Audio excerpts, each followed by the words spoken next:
partner mo sa iyo? Nagkakatampuhan ba kayo? At hanggang ngayon ay hindi pa rin kayo nagkakabati. Gusto nyo ba na mawala ang galit niya sa inyo? Gusto nyo ba na agad siyang tumawag sa inyo? Gusto nyo ba na hindi kanya matiis? Hello mga guys, kumusta kayo? Panibagong araw, panibagong video na naman tayo. And sa araw na ito ay isa na namang video ang aking tuturo sa inyo na simpleng gabay o simpleng mamamaraan na makakatulong sa atin. At bago ang lahat, gusto ko lang mag-disclaimer sa mga taong hindi naniniwala at hindi gusto ang mga kagaya nitong video. Please skip this video and maghanap kayo ng videos na gustong gusto nyo dahil ang video na ito ay para lamang ito sa mga taong naniniwala and gusto mag-try. So ngayon po, ang aking ituturo ko sa inyo, paano mawala ang galit ng mahal ninyo sa inyo. Lalo na kapag kayo ay nagkatampuhan, lahat naman tayo ay ayaw natin na patagalin ang ating away. Dahil hindi naman talaga yan maiiwasan sa magkarelasyon na hindi magkakaintindihan, nagkakanamuhan, ayun po, hindi na nagkakabati, or ang tagal talaga magbati. So, ito po ay para sa inyo kung ito ay naranasan ninyo, or ganito po ang inyong partner na ang tagal po mawala yung tampo niya sa inyo. Dahil hindi kanya matiis kapag ito ay inyong ginawa sa kanya. So, dito po ay pwede mo itong gawin sa parehas sa kasarian, babae to babae and lalaki to lalaki. And syempre naman sa ating babae at lalaki na mag-partner. And ayun po, ang kakailanganin natin dito na gagamitin is larawan lamang. Kahit na sa loob ng inyong cellphone, pwedeng mo itong gawin. Or pwedeng mo itong gamitin yung larawan na sa loob ng inyong cellphone.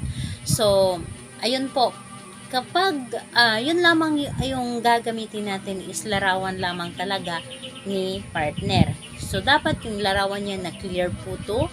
And dapat po ay para bang nakaharap siya sa inyo, yung talagang nakatitig siya sa inyo. And ayun po, kunin po ninyo yung larawan or titigan nyo lamang ang larawan. And ang gagawin po ninyo ay napakadali lamang. Titigan mo lamang ang larawan ni target.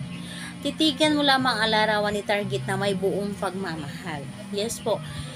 Dapat po ay may buong pagmamahal yung mga ginagawa ninyo or pagtitig nyo sa kanya. At ramdamin po ninyo talaga kung gaano ninyo siya kamahal, kung gaano siya kaimportante sa buhay mo, kung gaano na ayaw ninyo na mawala siya sa inyo or ayaw po ninyo na magkaaway kayo lagi.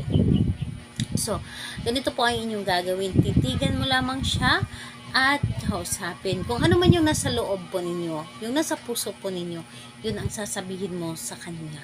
Sasabihin mo ito sa kanya, or halimbawa, mahal, mawala na ang galit mo sa akin, hindi mo ako matiis, hindi na tayo mag-aaway, hindi na tayo magtatampuhan, at kung meron man tayong tampuhan, ay agad ito mawala, at hindi mo ako kayang tiisin, at ipaparamdam mo sa akin kung gaano mo ako kamahal. And pagkatapos nun, halikan mo po ang kanyang larawan. Halikan mo ito ng 3 pieces. Halikan mo ito ng 3 pieces na dapat po ay feel po ninyo yung pagkahalik ninyo sa kanya. Dapat ay ramdamin ninyo na para bang totoo yung halik ninyo. Para bang siya mismo yung hinalikan mo na personal, na hindi lamang larawan lamang. So, ayun po, mas mabilis niya itong maramdaman.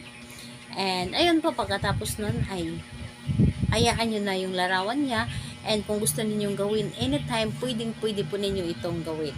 So, ayun po, sa kahit anong araw at oras, pwede ninyo itong gawin kung gusto po ninyo na mawala yung galit ng inyong partner or tampo. So, kung may mga katanungan kayo, mag-comment lamang sa baba para ma-replyan ko po kayo. Salamat po sa inyo. Bye-bye everyone. God bless us all.